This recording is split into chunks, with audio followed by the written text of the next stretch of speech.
Well, Merry Christmas, Happy New Year to you, tanto Anga, Tarfatu Datu Tumpero Samoa, Samoa nei Fialavo, if I form my eye, Samuel or Tunu, from Niatu Kerisimasi, or Nefuito Sanga, Lua o Tasiva, Manuia le Kerisimasi, Fatas Mayo le Tua, Ala le Nefo Iva Tau, La Tatu Tal, Lomatu Tumalangi.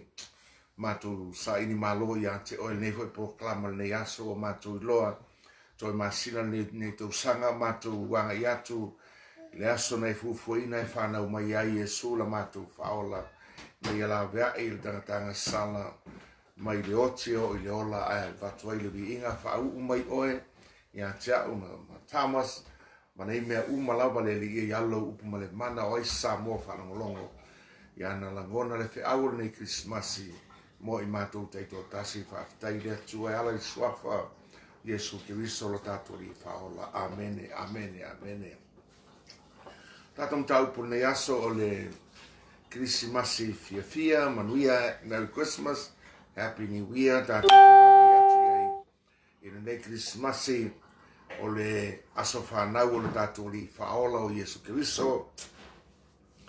Whaftai ko i le atua wale o mtuata o mai po na whena whana wai Yesu Paul me tatu te loa na whana mai Yesu i le langi nei wa e tere a meta te mawhau iai o fo i le ato Yesu ana i nei se ato Yesu sa nu o fo iai ai whaftai le atua Paul o te tenunga na whana mai Yesu i nei ato nu e le o te sema na whana wai a e usi la fia lava i le atua mo lou lava a fia Kerisimasi tonu na whanau mai Yesu lau langi o tātou iai o le vi inga le nao le atua.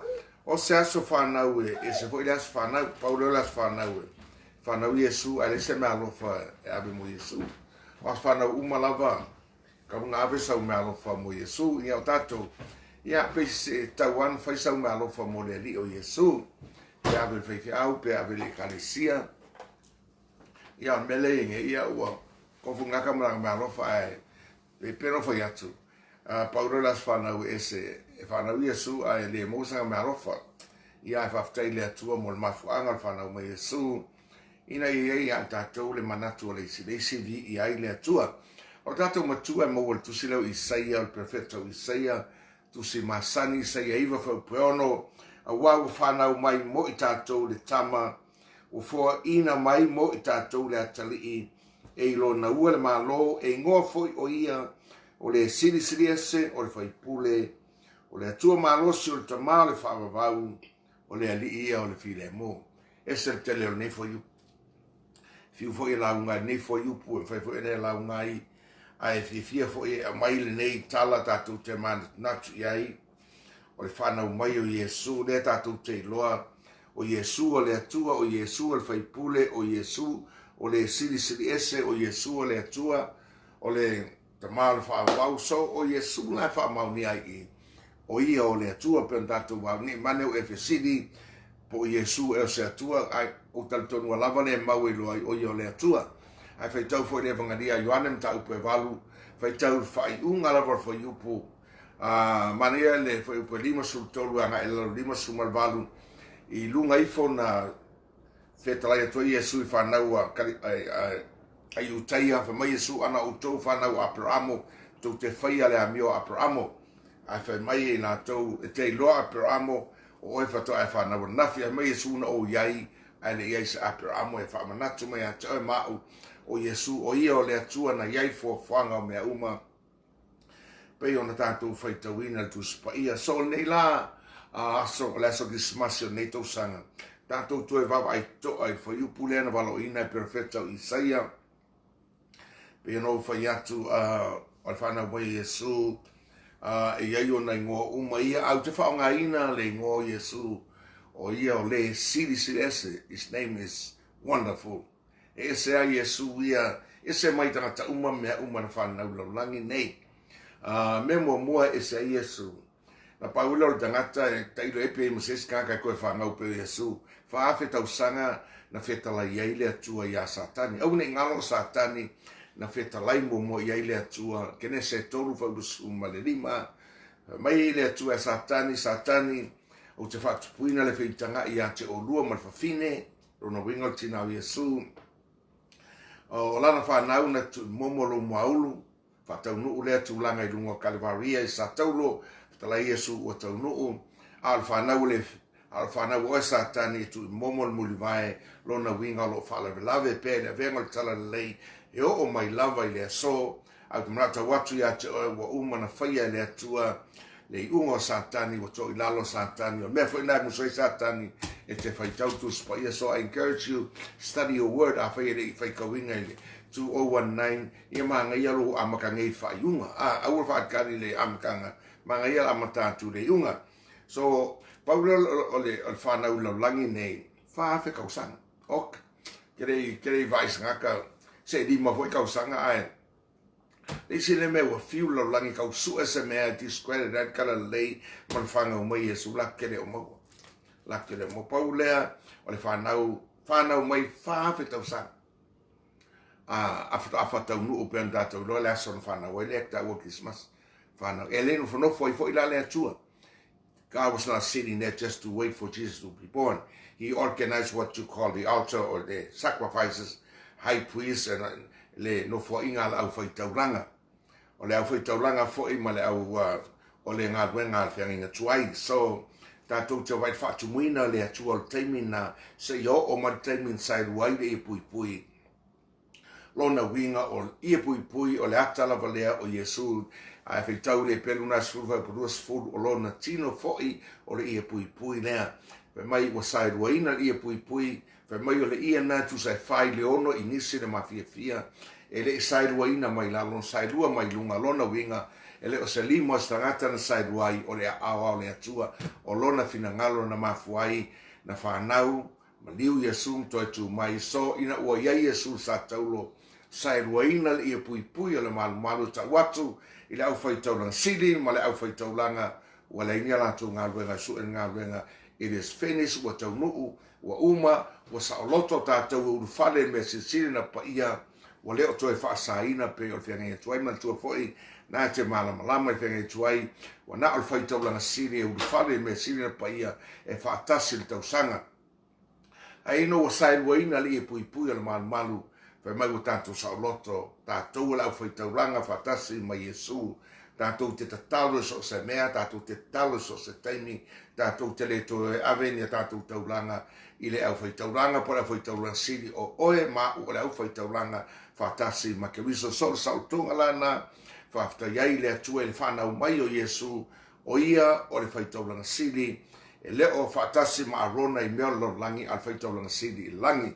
So e tele na awa oina tusi o e pere, so tātou te ori la, o toi whai atu i le whanau mai o Iesu, mai a ina ua tōlan toi manama, teimila mana na sai ruai le e pui pui, e tau watu i tangata uma ua sa oloto, e uru whale le mea siri na pa ia, o tangata uma o tatala ona o Iesu. Mai le tusi na, e perum tau pu se furu, a vete upu suma leiva ni fuanga i lalo, mai o tatu sa oloto uru atu le mea siri na pa ia, e le mo le toto po ma oti a olona lava toto i le ala e Manuia ai. So o Iesu la ke viso.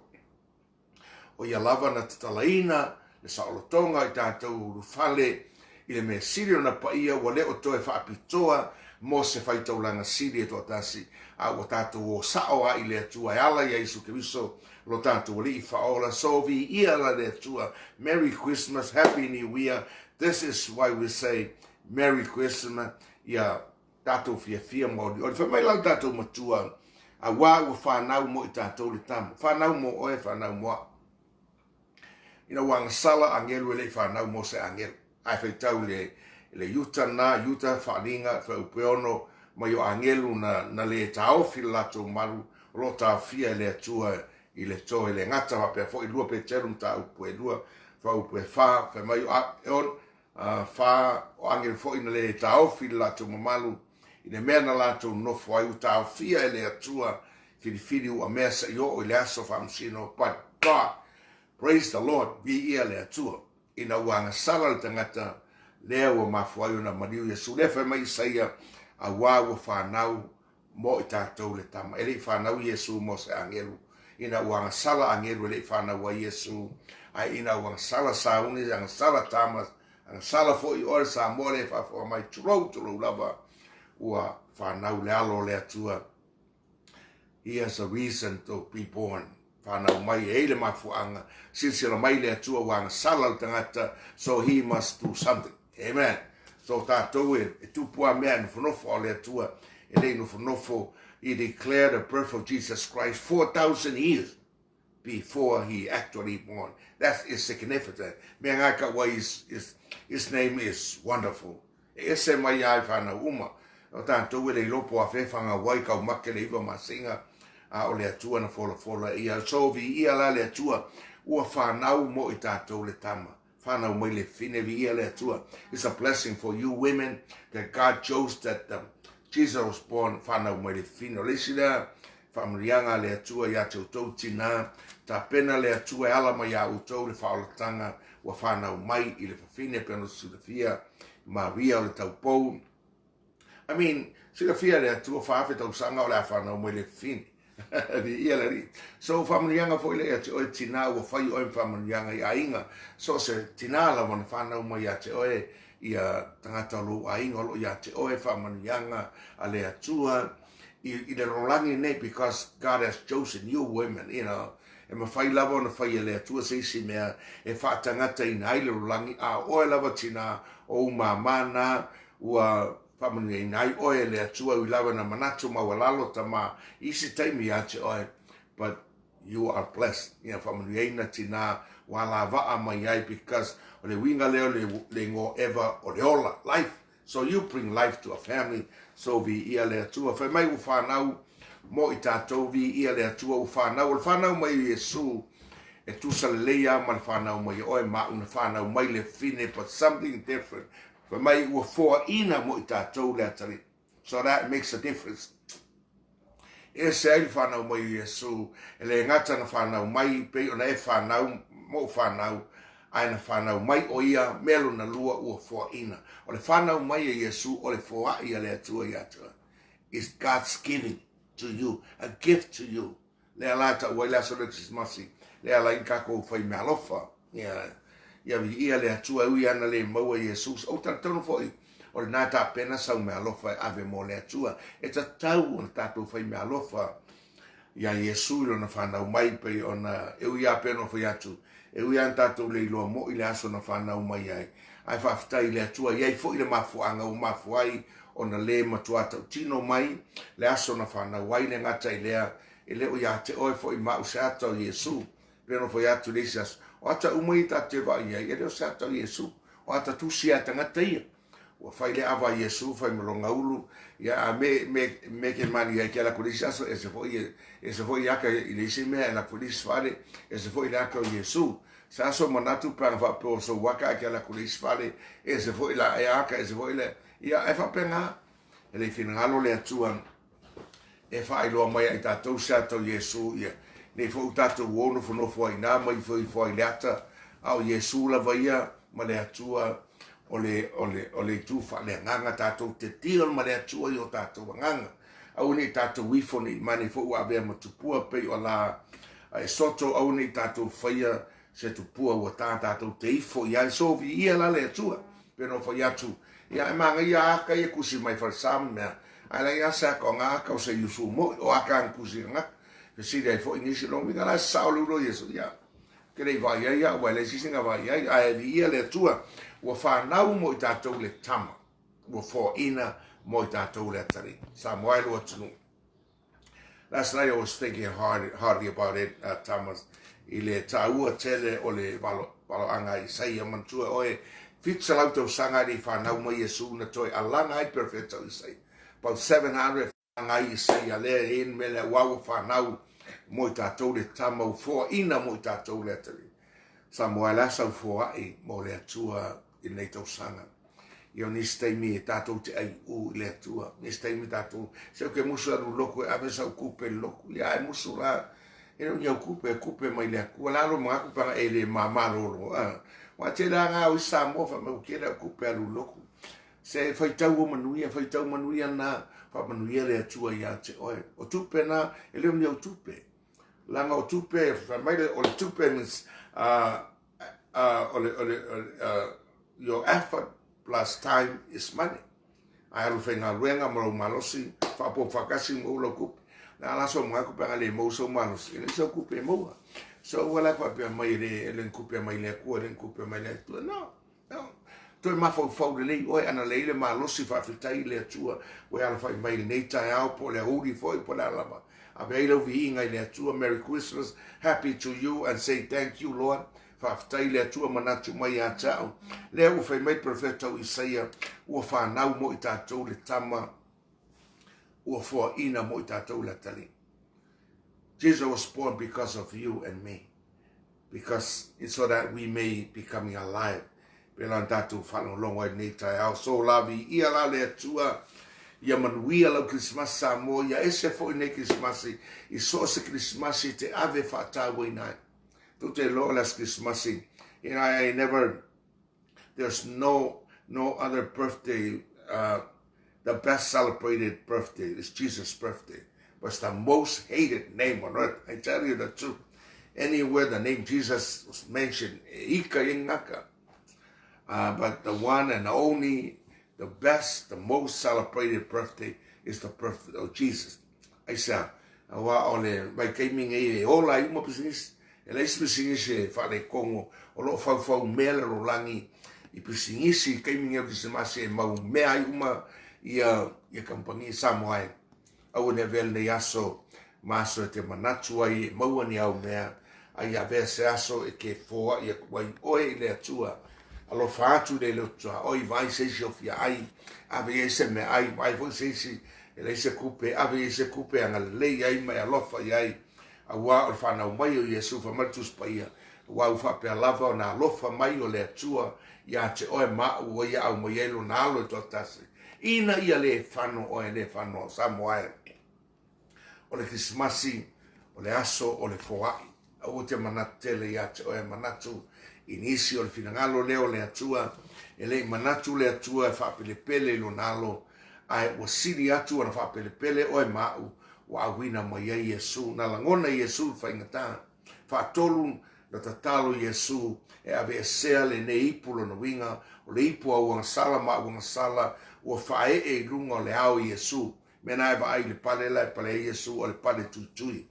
e le tupu la au talatala mani la au tutui la amatanga whato a whaia matutupu na whaia le atua ina wangasala na tangata o le pale la na e pale Yesu o le pale tuitui sa tatau na pale se pale aulo pale siri na matango fie o le pale na e tau pale aia langa wa ulu tangatanga sa au pale ai Yesu ta umai ai a cha uma oe o tau ave Yesu a unga sala ma unga sala lea wata o ai nei fariseu ma se e mao Maria Samoa ona o Yesu a mariu I Kalevaria a wa ua whanau mo I tātou le tama ua fua ina mo I tātou. It is a gift of God given to us and for you and for me so that we may be set free. Ma Yesu le Ioane na valu fa upue. Those that find if I don't he that said free by the Son, free indeed. O le fa salutaina e le alo le atua sa loto fa maoni Samoa e le mawhai una e sa loto fa maoni. Sei fa na o fa sa loto oe e le atua e ala ia Yesu Kristo lo tātou walii ma lo tātou whaola ina ua whaamanga loina ua ngasala. Ua whanau mo I tātou le tama ua fua ina mo I tātou le atali eilo na ua le malo. Amen. Eilo na ua le malo. He can carry every problem, you know. O ua ngasala tau ave I o tātou istaimi a tau mawhan ngā ruenga u kako sola u kia ai o. Ave mai Yesu e lo nga ua le malo o le malo wa tu ina mai le atua ma le puleanga e lau tele tau au Yesu tau ave ai au nga sala ma nga sala tau ave lunga sa tau lo pe no fitala and a government will be upon his shoulder. Everything's going to be on his shoulder. Jesus Christ, good or bad, is upon him. Amen. E ngoa foi o ia o le sili ese and his name will be called Wonderful. Ko ke la pe ngofea pa wale na whanau lo langi whaafe tau sanga whanau. Lua ese foi lo whanau. Mai te lo waso whanau fola si and wale yesi and ngas a lona whanau mai Sauni le atua le fetu mai se sae whai ma whai longa lea nei loa lau makoi ai whai tau le mateo nai lua e te loa i nan malanga lau makoi whai mai ia lau makoi wa matou sa ili a te wa matou wa ia lona fetu sa. It was the star that God, very different one from any star. Ai whai tau fo ile le tuspa ia lo ta ua mai e nā le fetu o Iakopo e oso na ina ma foi na mai lau makoi e sa ia fetu na pa mai na mai lau makoi wo atu ia o tai ia fetu ile mea o ia Yesu na te lo tala na ma foi no fe loai ma herota le tupu ia na foi te lo tam fai herota fa sioti Yesu ia na te lo tala na faali a ngelu i lau makoi au to fo ia herota ai ui leisi au wala i ia le tua so ese mai Yesu lan whanau mai o lona mori mau na mori mau mai e fetu e le i mori mau ina i mori mau pe o ta ua whasalalau le radio pe whasalalau TV e le yengi TV ngaso but you know if I pe nā le whanau mai Yesu lua tolu whanau le whale o manu you know pe ana foi e tau whanau Yesu i se whale mai e sili o na lei whanau whale o tupu wa o ia le tupu a tutelo whanau whale o manu aisa awa fo ina whanau mai o ia whai mai o ia te mai mamoe na whanau le whale o manu a wā o ia o le te mai whai mai Ioane mua le Ioane whai uparusu mareiwa ina ua sawaliane Yesu whai mai Ioane le baptiso whauta le te mai mamoe le atua na te ave seina le angasala lulani i ia le atua le ta mai mamoe na te ave seina tatu angasala so e se a whanau mai Yesu le ngata e ma maul forfolaina no whanau mai mori maulo na whanau mai no mori maul fetu le ngata i lea whanau in the way that he came into what you call a principle of incarnation whai mai Ioane e liu tino tangata le atua le upo le atua liu tino tangata o le mele na mawhai o na liu tino tangata le atua ina i mawhai o na whasata roina a wai le mawhai o na whasata ulo se nganga ni e siri mai a whai lau le atua Yesu le meu whasata roi langa o le plan na le atua he had a plan for him to incarnate and became flesh so he can be crucified amen e whai nkanga mamlama langa o le whai ai o le tangata e limited se me whangai ngau mi ai loutu e whanau le nganga ina i e taritonu mai mamlama i mea whane nganga e whainga tā tele o nā fuafua le tangata e mafaufau le mafaufau o mea le nganga langa i le mamlama na tele silafia fo i mea whane nganga se i vana nā le tangata ua whanau mai le nganga ua pupulo o na mata whale nganga o na malama le proklama le atua mea nā e sa ili le tangata le atua tau roi le walmai le aila se ai vai oe o le atua ai o le atua. So nei lai tu lama tatu wawai atu.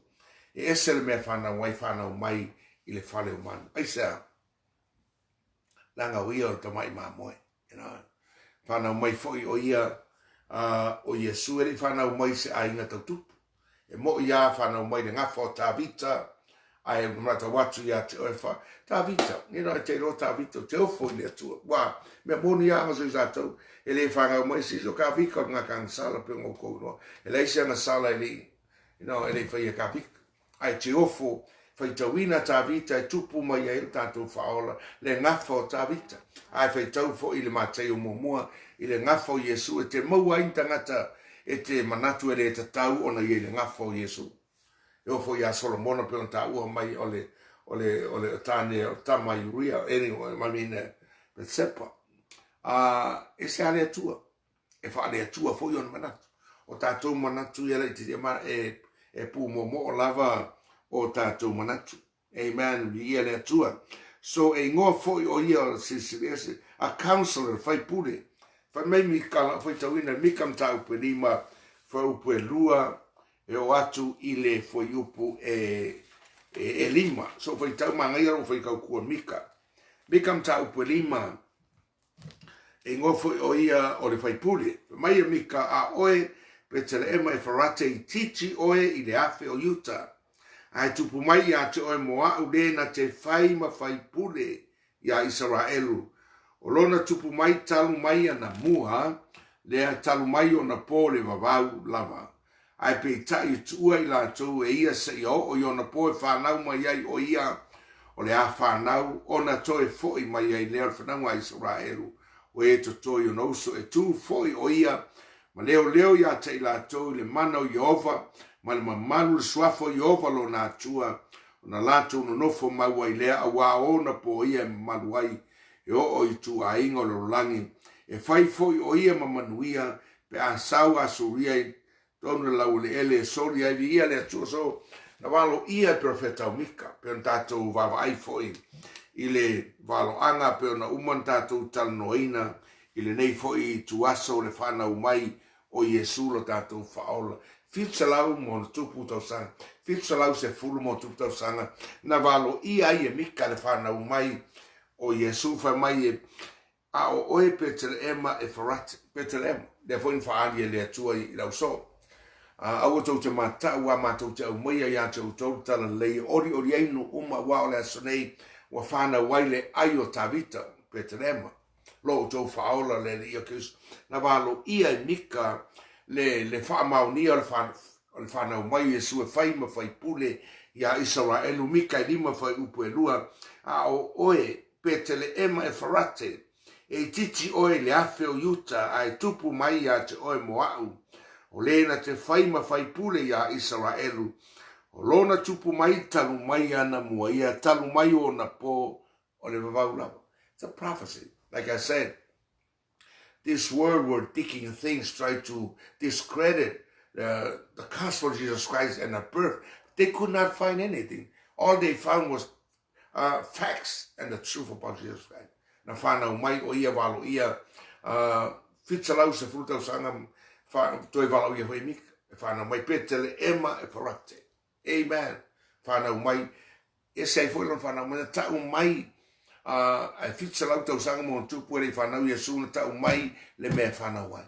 Toi mo mau mai mika. So tātou te lo ai, Merry Christmas. Ia lea tua. O le whanau mai Iesu, e leo se mea mama. Last night, Thomas, I was really in tears thinking about it. In fact, I was not talking about this, but the Lord put in my heart to talk about this today. And I was in tears. It came before What happened last night is I was lying, I was in tears, because this scripture came so factual to me. Last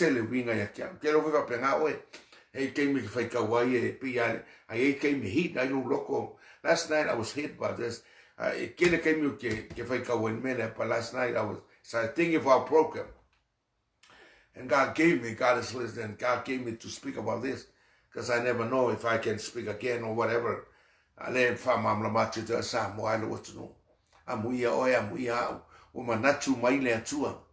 Matu se pe telu ana aveina tatou nga sala I lona lavatino ina ia te ai tatou ma le nga sala ino nofo le amiatono let his own body crucified because of me. Amen. Ya Manuia o Samoa melani Merry Christmas. Ya Manuia lo Kerisimasi. Ya vele Kerisimasi matemi ta pena ai lu falatu tau sanga fo. E mawhai on a mata ile aso nei. It can be today. Nuia can be today. Pafa pea te mafau fau. Awani ya vele Kerisimasi ese tupu mai le alofa ya te oe. Awal Kerisimasi e whaariai le alofa o le atua. Whapea lava o na alofa mai o le atua. E se le mangai a tupu le alofa I lo loto whai mai Paulo. Mo moko nita mtau sumatoru whai upe wha. Au le alofa e ona sai le alofa. E anga manu le alofa. E le losi e le mita vale, e le ita ngofie. E le tu ina inisi le leanga. E le manatu le alofa na la mea manatu me ais. E se le mangai o le alofa. Mangai al tapena pena o loutou sanga fou a matatu nei Kerisimasi. Whanau mai le alofa. Wa maliu le alofa wa wifo I la lo se ori le alofa. Ona tātou ina ia whaola ina I tātou. Vi ia la le atua I le nei tai au. O ia o le whaipule pe on tā ua mai mika. I le nua Israelu o le atua malosi. Mighty God. Mighty God. Ia fa mai saia fast food wa blusu mal valu e te leilo aia. Te lei whaalongo o ia le atua le vau o le o Iova o le na whaia turu inga lo langi. I le vai o ia, i le tinga inga, i le masua ina, fo ilo na mafau fau. Na te avatua le malosi e u vai, o e fo i wale se malosi. Na te whatupu tele le whataritari a Iova, to e whafo wina lo lato malosi. Lato si aia pa au e pei o aeto e fere lei. Hallelujah. Fai mai lato te whe moei ai le vai sa mali ai le tinga. Sa moai loa tunu. Ai mai se oe le tangata sa idi malo i le atua. Isi fo i o vai, lo te mila nei. A we whataritari a Iova, ai vai, wala au i le atua. Fai mai paulo i lantusi, na i lua konita mta pasuma lua vai fa upa iwa, ina o fai mai le atua, a o lo nei a lofa tu noa e lava lea, mai leo paulo. O lo vai o te malos, a o vai. Ia pe a o vai lo nuinga, a o mai ti ngā ma o le mwhaia sa mea, o no mana tua lea, o lo ua tua o te o lea tu iai mbala ua tu iai, ma mai le malosi. A oe whataritari a Iova. Lea le mea nāt whataritari, sau mea lofa, ma na ia lo whataritari se malosi. A whai ue vai ne tau sanga, se wha malosi. Wha malosi. Ma ngai alo wha malosi pe o upu na whai a tāwita, ina ua fo i mai tāwita, ua ave lana whanau, ave ana tau lua, ua ave mea umakau fusioki e tangaka e whai mai tusi ana wha malosi ai leo o tāwita i a Iova. Whapena se mea i tātou, o le atu le atua wha malosi, a whai fu tau wha vai, oe whai whiau. Whalau le atua sosani mai ai noe le whai ngōwhie, lau ngā wenga whai whiau. Ai pina whai whiau for many years, so a few years, I would say, kusalava. Lango tatu ngā luenga I loto tangata. Hei rufo le mai Samoa mai fwoi ngā loko, te kau ngei loko. Pala wina I tātou whitau I maloto o tangata e malu losi, wha maulunga o lātou loto. Le tiofa e mai le atua, na whai atu I le perofeta fwoi leo, eskelu, o te whaia lo mua uru e malo e siri lo le Samila, mo mata e mama ai, au ki au winga o mua I sala eru langa I malo mua ulu koe mama ai fo I mata. Pa pena fo I le atua saunia oe whai au le atua nata usanga saunia lo mua ulu, saunia lau wa ai, te wa ai. Ai e lofa I tangata. Amen, praise the Lord. Ele whai ngōwhie. Tangata lotu, vea fo nei Kerisimasi ma mea ia te oe le alofa, te alofa I le atua, alofa I a nganga o lo le iloa, alofa fo I tangata o le atua lo tau ngā lue. O no sai fa mai Yesu e lo na ua le malo, I alau te tele o tau au e tau ave ai ngā lue ngā le atua.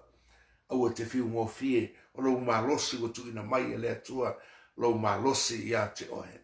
Fa mai perfeta ne mea o lo ori le li o lo malosi le. The joy of man, the Lord is my strength. Come fight sakangi vese ori. That because that's what he comes. He comes to steal and destroy. Come fight sakangi nga oi le ori mai le li. Mai Paulo le kalisi Filipi o to ori le li. Ele au no to fai atu o to ori. Le au pa ia le atu o fea lava o e tapo ia o fea foi o e fa fonga mai ai. Lo ori ne nga oi le atu. Wa ne ngawia satani wa mele fa mai Yesu le Yohanes fulu wa busfulu o le ngawia le semen sa wai satani le sa ngawia le manuia lo ainga manuia lo ngali le manuia o la nga ruenga fa fi au manuia lo fa leina nga mena sa satani mai Yesu I fa upona se fulu o sauni o tu mo le ola mawati. I come so that you may have life and have abundantly. That's why Jesus was born on earth. It's for you and for me. Na whanau mai Yesu for a reason and a purpose. Me nana langa Yesu lunga ua tau noo. Ua umaliu ina ia ola oe. I ia le atua. His account, mighty God, everlasting Father. Lo tātou ta mai, whaavavau, e whaavavau lava e ledi ue o ia. O lea lii, o le file mu.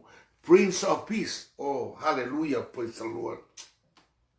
Come whailau langi whai file mu. You know that in the Middle East, they try to have peace, but they are all fake peace. They all are fake peace until the Prince of Peace can come, Jesus Christ. Hallelujah.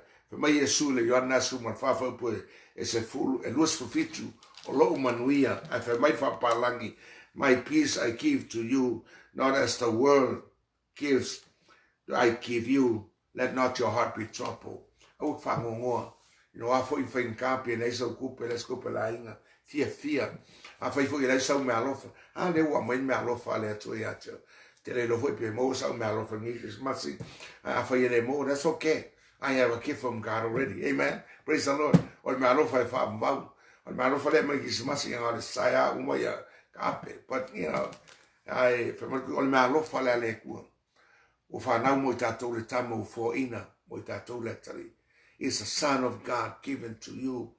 And for me, for redemption, he brought us out from sin, He brought us back. Redeem means to pay back.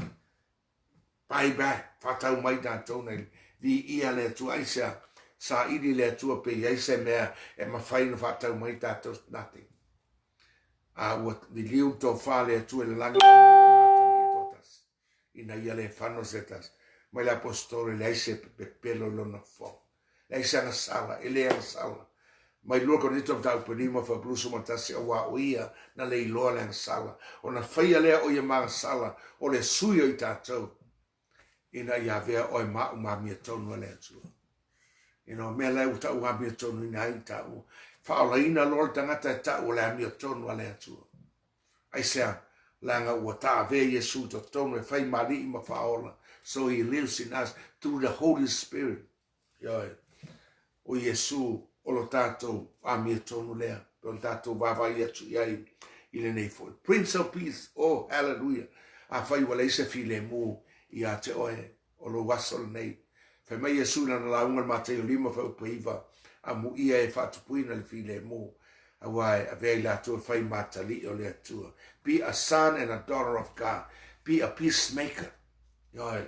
Au faku pole vesi, au faku pole vesi, let not your heart be troubled. Nis kai mi o tātou winga whala inga, ia I loa tātou tangata whatupu file mu. Ai alu tanuanga tō ainga, ia I loa tō ainga o tangata o whala inga te file mu and of no file mu. This is one of the things I learned. I learned to be a peacemaker, The vesialo langi, I will say this, peace is not the absence of war, but it's the presence of God. Let me say this again. Peace is not the absence of war, but it is the presence of God, because when the presence of God is in you, then peace is inside of you. Amen. My peace, my presence will go with you. Isn't that beautiful? When the presence of God sits in you, peace was inside. Ia vea o le whaolaina ma tangata e loa o oe o le tangata whatupu file mu I lau ngali. Whatupu file mu I lau ainga. Whatupu file mu I o tonu lau kampani I lau nuu ma lau ai ma le mea te ai. Pe vesi a tangata uma te nofo file mu. Te nofo fi file mu. Aisea langa ua fio le li o le file mu I to tonu ia te oe. Pema Yesu il wharinga tonu wha uperus full whau tau tuatu pui matutu. I say whalongo mai loro. Do you know, he's talking about the Holy Spirit right now. Because we are living in dispensation of the Holy Spirit. Longa lua mai le tua ia te oe le neias. Merry Christmas, Merry Christmas. O le alii o le file mu. O ia o le whatupu file mu. O le tangata whaolaina, o le tangata o ia Yesu tonu. O le tangata whatupu file mu lona ainga. Pe vesi tau ainga atoa. Ai ke ngofoa. Ko ke loa me kupu. I fi whalongo ia lo ainga es tangata e tau tala I le file mu. Tau tala I le mana o le anganga pa ia o lo tonu ia te oa. The Holy Spirit, when you are saved, the Holy Spirit comes inside you and dwells in you. Amen. Ma o kaimi fo ia e loai me tau o fua o le anganga. E le ilo ni fua o le anganga I le fifi le mua kako le se me ko ke loa le me e loai le alofa. Pe hao o nga vesi. Ko ke loa me angarainga ngai lo le fi le mu. Pe hao o kaimi o le vesi. Ko ke loa me e loai le angala lei o fua le anganga kaltia lima fa perusu malua au le fua le anganga o le alofa. Amen. ia fa solo I foi le lalo a o lo langa nga fio le nga po e kong ya ki o e fua mai ai mo o le alofa e sa o nga tasi al fu le nga na o le alofa o isi mea those are manifestation of love pe on ta u e pauro mo ko ni tom ta su tol vo pe fa o le alofa e on sa I le alofa e nga maru le alofa e le losi le alofa e le fai kai ka ngofia le alofa so o mea langa o mea umanga o le alofa e tasia if you read in English the fruit of love, fruit of spiritual love, I go in nganga kuspaia is singular. So anyway, pure ope ke yo epe le ai, but that's what I come up with. So vi ala le tu fana mai Yesu mo tato. Ya pela no foi atu. Na va ai ala au mako ya fe tau mata yo lua fa upa ke vai nga. Fe mai mako o mako mai sa ili o ia wa o mato va ai lo no tu. Tangata va ai tu. This astronomer se va ai e fai ka winga nga fe ku ma le langi na la tu ai fe tu re ese mai ai fe tu na la tu lo ai va lo anga tu spaia o fanga mai o le alo le tu e lunga le langi ma e fai lo mai le langi e le fai lo mai TV po le radio po lo fai lo mai le langi me lan ma foi no mai tanga poto e o mai sa ili va mai na ma tu lo le fe tu ya ai fai tau foi ma tei ona lua tei no ai foi na ile foi upo na iwa mai o mato lo le fetu le tai na la uma koi e o atu fa mai o fale atu ma koi ile fale lo no winga o atu o matua Yesu pe amalua foi si leva ya se van nai ya la le ma moele na atu la Yesu fale o manu la pepe Yesu ai fa mai na atu ile fale o yai Maria fatasi mai Yesu mai watu lato todo lato malofa. Let me say this again in malofa ia e na te mantua todo malofa na watu malau makoi pulu mulo pulu lipano male aulo ia si le fia ile tu peno fatu nga lue fatasi pe upo paulo me uma malofa ia e o te ta o prophetic gift o malofa o valo anga malofa le o le pulu mulo o le malofa ia o mea o kele o I Samoa ma tuila pe la unga wa ila unga ta o le I manua la ai e pulu mai la aru e manongi ia la pe manongi fa penala I la awia mai pulu ia o le mulo e mai nga mai le e fa nga mo fa manongi e se mea ia e nga fo I mo medicine o le pulu la le na mai risi le mea lofa ale au mako o le pulu mulo. E mo ina e fo se manatu va pea o mea ia na fatau e Maria ma Josefa ina woi e kupito they sold this stuff so that they can finance their trip. So I viele to but in a prophetic side o le pulu mulo e tau o tuela langi o le pepe o whanau mai o le pepe e maniu. Wa o le puru lea po resania e lava e faa e atulala ai tino e faa manongi ai pe atulala ai faa ualo ai le tino tātauti. E tau o tuai le winga le mealofa lea o le pepe o whanau mai e maliu pe o tātou loa ua maliu Yesu u whatau nuina le walo anga ua maliu mo oe ma leise anga sala a ua maliu mo Sauni, maliu mo Thomas, maliu mo tātou uma ina ia tau a mio tonu ina I tātou. Mai isa ia ono su ma whawhau pe ono wao tātou a mio tonu uma lava e pei ole I ole mai. Ale a mio tonu e Yesu Keriso le ua tau a mio tonu ia I tātou. Pe a tātou talia Yesu, a ve Yesu ta tonu a whai mali I ma whaola e ala I ma tā upu o le toi whanau. Born again is it's the number one miracle that ever happened. Amen. O le mealofalo na lua o le pulu li pano frankincense. Whapena fo I le winga o le pulu lea po le uu lea e manongi fo. So le fo I la peno fo atu sa e whao ngai leo fo I taulanga e wha manongi ai taulanga pe a wha mua la tau taulanga I lunga le tua. So e tau tuai lo langi o le ua whana mai o le pulu fo I le a vei wha manongi tonu o le mea sili o na paia e whaatase o na aluia o le taulanga o le whai taulanga sili. E tau tuaila o langi o Yesu o le pepe leo whanau mai o ia o le whai taulanga sili. Pe no whai atu o Yesu al faitaulanga sili e le e whaatasi ma arona i faitaulanga whalaulangi. A huia al faitaulanga sili i le whale whai i le langi e whaamau. So Jesus Christ, whaatasi ma meki sa teko.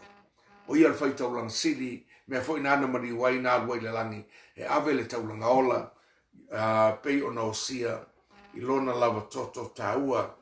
So, e whapena fo ila, o loo ia nei Yesu i le tūlanga na, o ia o le faitaulanga sili, o loo nofo i le tūta mataua le atua, a e te talo atu o talo atu, tātou te tatalo le swafo Yesu, a wai malama lama Yesu, i outi ngā, ma outi ngā, o whainata, ma o whainata, pia e fia ai, pia o fia inu, a wana savalia Yesu lau langi nei, o tātou iai, na ia fia ai, na ia fia inu, na ia langona le mawhatia, o tantono mea umaia, na sila fia ele atua. See, God understand everything from the end to the beginning. O le pulu li pano la, o le ata, e tau atuai o Yesu, pe no fai atu, o ia o le faitaulang sili, o lo ia i nei Yesu, i lona tō whingal na, o lo lumana i tō whingal na o Yesu. O Yesu, e tau atuai lo langi o le pepe u whanau mai, o ia o le tupu o tupu o lo langi. E lei no fo tupu Yesu teime nei, fato anu fo tupu i le afe tau sanga. E tu vai loa Yesu le maunga o live na te loa, fai fam sinonga o malo, la aloi tono le afe tau sanga, no fo tupu a Yesu i le afe tau sanga, sauni Yesu mo le fam sinonga, i le Great White Throne o fam sinonga, o tangata anga sala, o e otu anga sala, e toits tu mai, e ta watu ala tu anga sala, malafo el malaia whambau. So, o mea lofa la ia pe no whaiatu, they were prophetic gift. Number one, o le pulumulo e ta ua tuai lau langi, o le pepe u whanau mai, e le whanau mai e no whamau pe lau langi, ai whanau mai e maliu. That was God's plan for him to die on the cross and came back to heaven, where he is and now, in his, what you call, high priest position. Sauni u le fale fai matupu pe no whaiatu. O Yesu o le tupu, ai le tupu Yesu. Fato a tupu i le afe tau sanga vi ia le tua. So, Merry Christmas. Merry Christmas. O whanau mai le tupu. Peo tātou whamna tuina. Luka suma leiva e wawa aifa upo e luas furu makasi i whangailau. O sana tangata, o sana hallelujah, o whaolaina tangata, hallelujah vi ia le. Wafio mai le tupu. Wanga i atu Jerusalem. So Samoa. O tato mta upu Krismasi. O lou Krismasi, mo lou Krismasi. Fina ngalo le atua, ia ta fia. Let us enjoy Jesus came on earth. Hallelujah. He came for a reason. And that reason is for you and for me to be forgiven. Di ia le atua. A tonos Krismasi leon taua. Pe a fai o ele le ita ina Yesu lo wolang. Tono lo lot. Mana ia lo Kerisimasi na. Na te vai nisi o lo ainga. Nisi o lo no. Nisi o wo. Wadi liu o latu walang. I say, because it is the message of change. The gospel of Jesus Christ is the gospel of change. Change our life. No, you can change your church. But changing life. It's a life-changing message. The birth of Jesus Christ is a message of life-changing. Manuia le asol nei va peato Yesu. Velo tangata e fai malu. Let your heart be an end that open for Jesus Christ to come in. Ia whanau Yesu stone. Hallelujah. O te vala wina o e whanau me Yesu. O le vala upa ia le atua. Vala watu so Samoa na tele Italio. Samoa e loa tunu. O te loe pele ia te oe lau lotu. Ai vai oe. The longer you believe something, it can become a truth in your life. But take time to study the Word of God. There's better reason why Jesus came. Ele sau fo I peno fo yatu yate oe. O le Manuia le Kerisimasi. Ai a fio Jesus tonu yate. Lo waso nei. Fa mai pauro I le Romans fulva upe iwa mrefu sufa ingo fia. A fai e tautino lo ngutu le li o Yesu.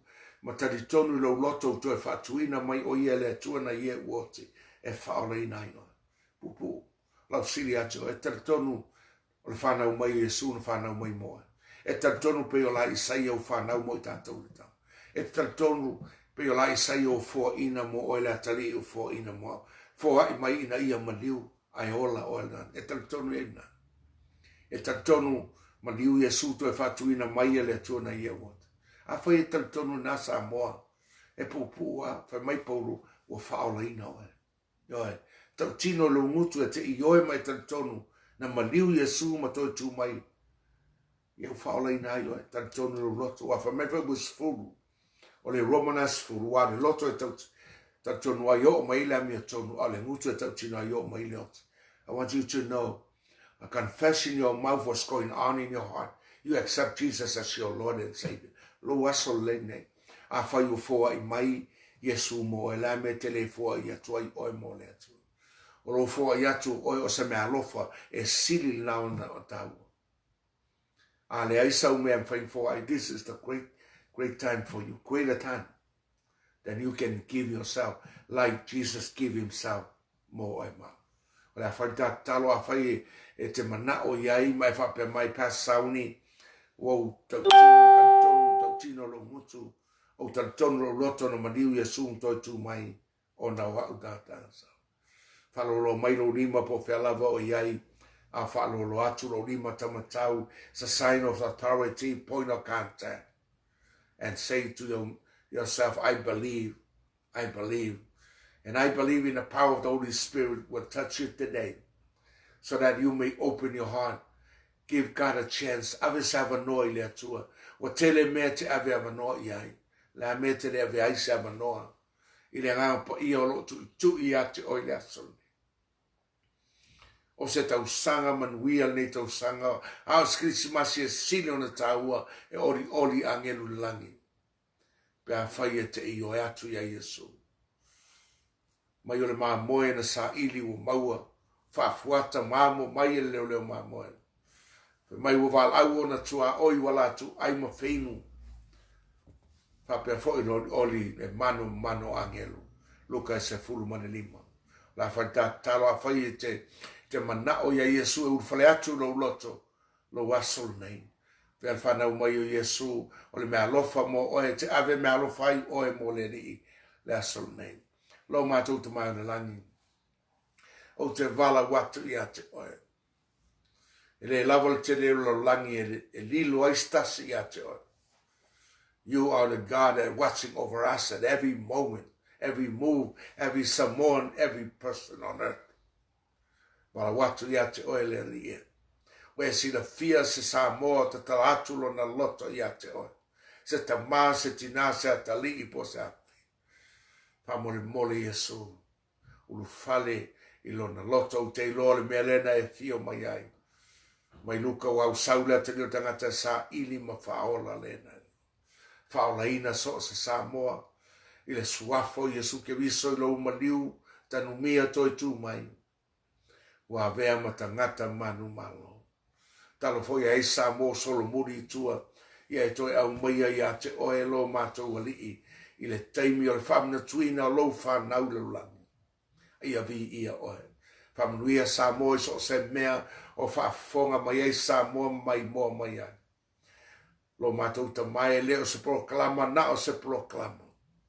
But it's about the gift that you have given to us. The Son was given for us. Your beloved Son Jesus Christ o lo walo pele totas. Ia whaolaina ma whaamanuiaina so Samoa lo mai mo mai. We oi le malo i vātau malo so se malo. E o lo nofo a o onga. O e o lo fai malanga e ta whao a mai moa. O e o lo no whao maunu ese lo mātou atu ai. Ia whao leina Samoa. E le ngata i lo mātou atu o Samoa. Mai le mata saua se i pa ia whale a rupo. Ao Samoa ta ape le rolangi atoa. I ua tuai ate o ele vi inga. Mātou te whamanu atu le atua ia manuia lo mātou atua ma vi ia oe. I mea upi tōlunga. Ia manuia lo mātou whamna tuina o le mariu mai o Yesu i lo langi. He ala suafa su ke viso, wala o tuai whamā ngalo i mātou. Whamangalo Samoa, whamangalo matua tunu ule atua. Iona taita i o malo lua Samoa i Samoa si. Ai maise malo loto i fale i a fioanga tupu matamani o Samoa. Matua te talo whapitoa maise lau o whaingaluenga. Ia alu male mana lau upu, saunia lau o whaingaluenga le nei unga nei tau sanga. Ul fale le manu malo ina wanganga. Tau sanga fau a mata le aso nei. Amene, amene, amene. Whamanuia fo nei fale, whamanuia fo i maua, mai mātou uma, whai mau mea whai ngā ruenga, so splo kalama le atua whea lava o awina atuai. Ia e whamanuia ala uswafa Yesu. Amene, amene, amen. Manuia sa moe lau tapo inga, mai se fo i, manuia lo aso Kerisimasi, mori atu lo whaanga, so ngai atama sani ai mare ainga whapea fo i au, Sauni, malau whanau mara mātou ainga, mai se fo i le Kalesia, Westminster, me o whaiwhi oi sunga ia, whatu esem tau mate sa wusa, ai mai se nei tua lau langi, whasoi fua Samoa, ia manuia.